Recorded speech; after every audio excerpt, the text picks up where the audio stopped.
And then I've listed the other chapters here, but I've given no breakdown of that. I'll say a little bit about them when I look at the annotated reading.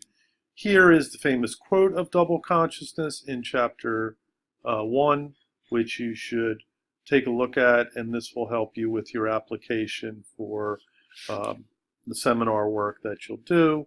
And so here we have seminar 5.1. On the right-hand side, this is the things that we're thinking about in class, and also will probably come up again in the next exam, exam 2, which is several weeks down the line.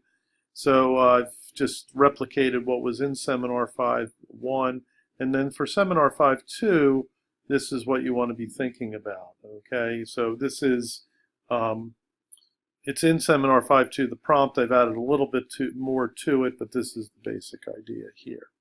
Okay, so that's just the the breakdown of how we want to think about the text, a roadmap of sorts.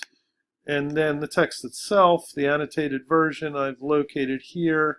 So I've highlighted the things I just went over.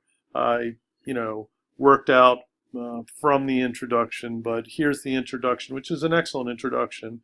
I recommend it, but you're not required to read it, which is goes over the main points of the text, right, and gives you background on Du Bois and his career. So I've highlighted some of the central aspects there for you to look at.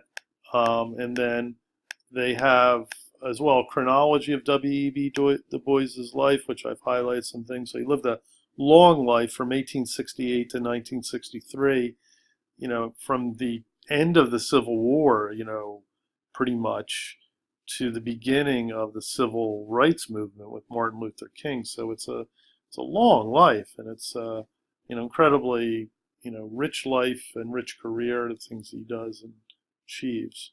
So the chronology is a good way to sort of get your historical bearings with him and with the stuff that he's talking about. And then the text itself. So I've annotated the text, and I've shown how he has explanatory notes in the back of the text, right? So for the epigraphs, that's important because he gives you musical notation.